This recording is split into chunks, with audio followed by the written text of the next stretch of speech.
let's grab the keys and the wallet and off we go. This is my 2017 Mustang EcoBoost, and in it I just installed something very cool. So let's open the door and take a look. Now, if you look inside my interior, I have that carbon fiber steering wheel with the white stitching and the white little strip up top. But I also have something else aftermarket, and it's this display right here. It's the Android display I got straight out of eBay.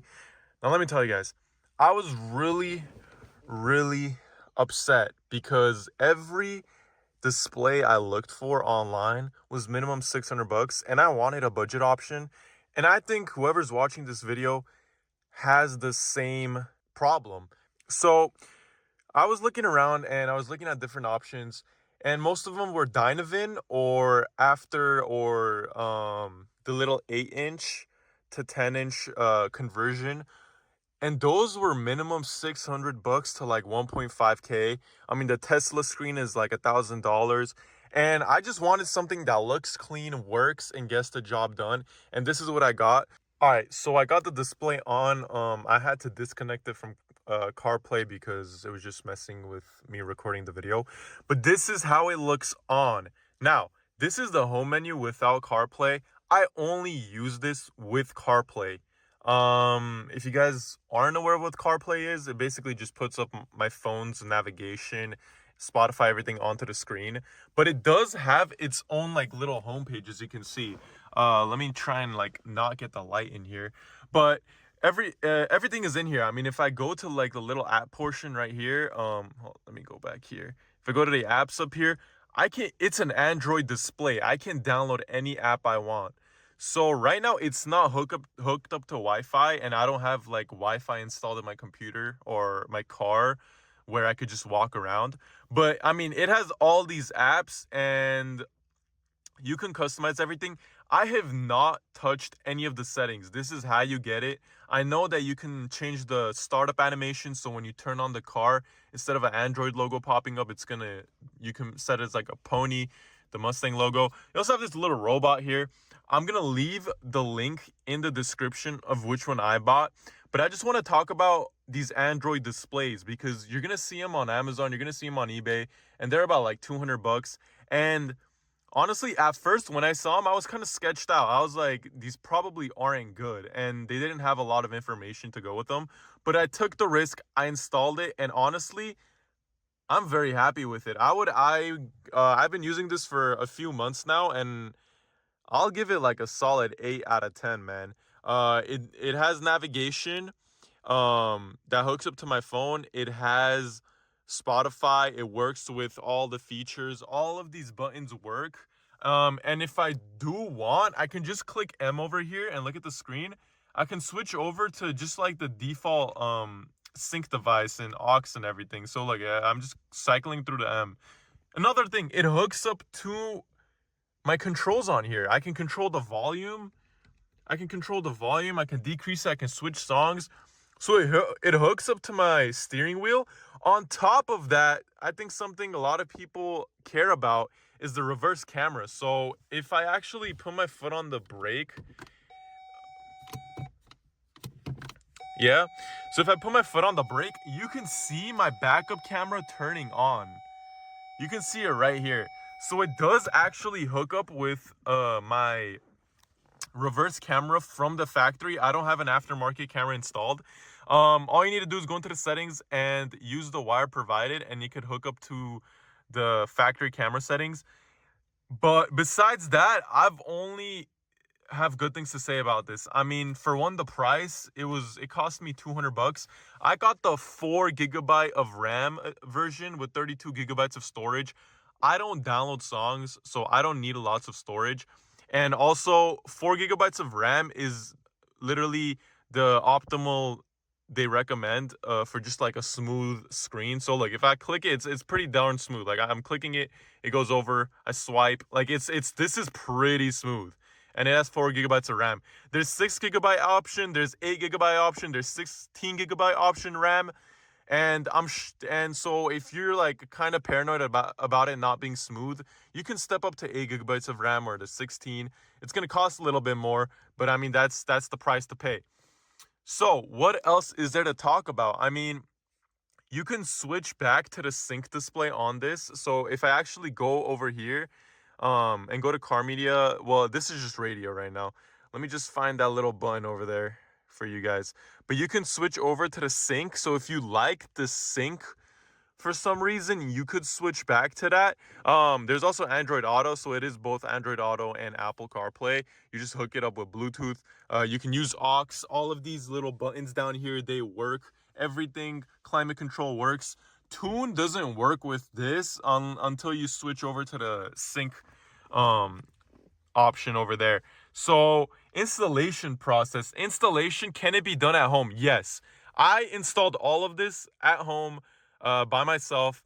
I watched a YouTube tutorial on it. I'll link the tutorial in the description. But essentially, you have to take this little dash trim out. You gotta lift this up a little bit, pull this up. Some people do take this entire like center console portion out. I don't think you don't need to take all of it out, but you do need to lift up the shifter area a little bit. And obviously you want to take out this display right here. And the tutorial is essentially plug and play. You do have to make some changes. Like you're gonna have to take some parts off the original display and put it onto this. Like for example, all these buttons, etc., they didn't come with this thing. I had to like take the original ones off. This little bezel, like you see this bezel over here, this bezel's aftermarket. It's a little bit of a different quality than the OEM one, but you can't really tell. I mean, you guys are looking at it right now. It looks pretty darn good. Now, let's talk about some of the issues slash things I had to deal with, which, I mean, it comes with the price, you know?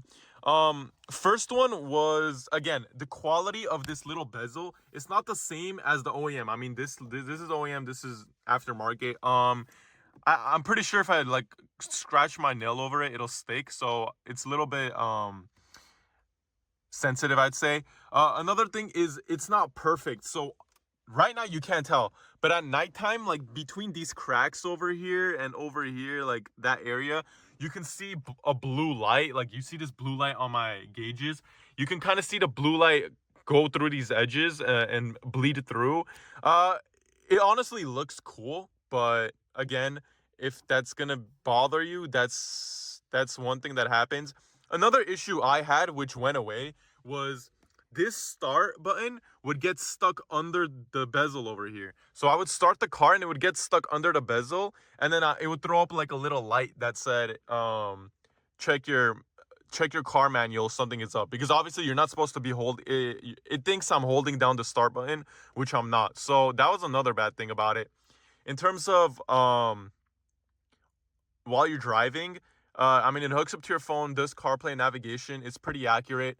The microphone, so you get a microphone, you can route through and like throw it down here, you know, that's where most people install it, or over here.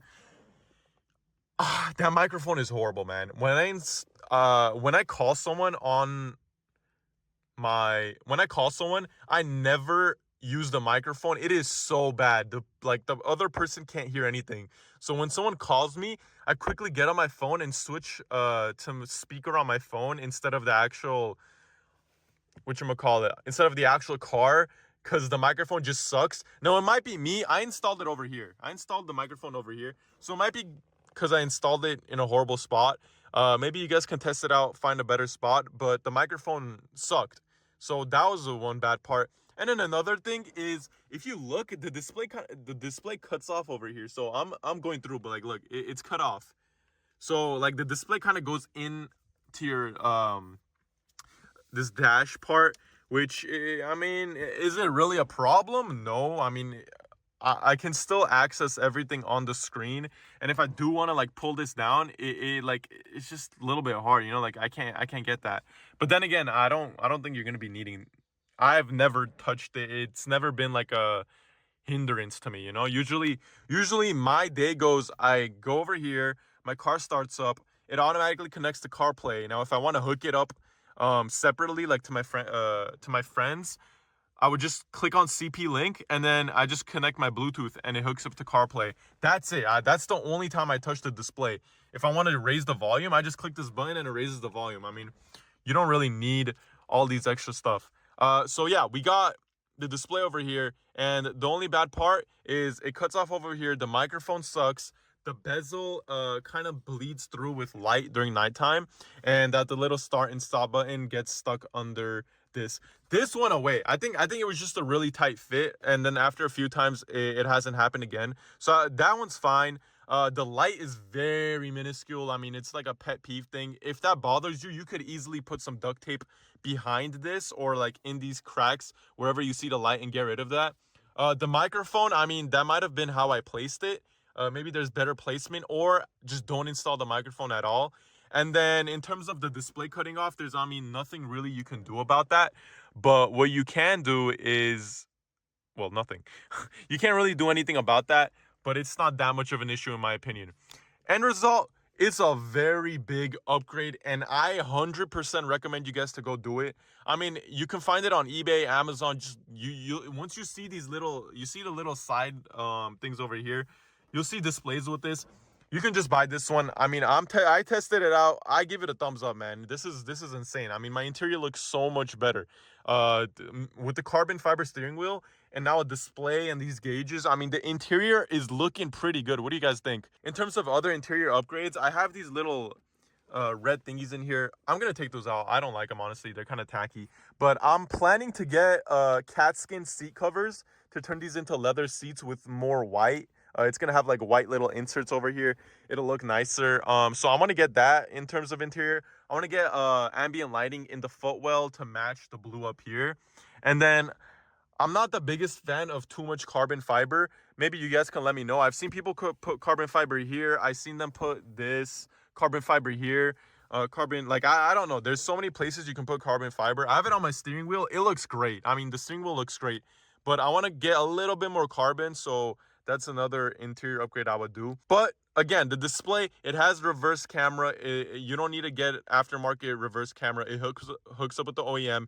It has all the controls on both the screen over here and on the steering wheel. And then it also works with Apple CarPlay radio. So you're only gaining function and, I mean, better looks. So yeah, I mean, the car is looking good. You want the inside to look good too. You don't want to be disappointed when you sit inside the car. So if you guys are interested, I'm gonna leave the link in the bio below. We're not sponsored or anything, but it was really helpful to me, and I feel like you guys would really benefit from installing it. So thank you guys so much for watching. Let me know what other types of videos I should post. I'm hoping to get more stuff to install and post videos on soon. But without further ado, I'll see you guys later.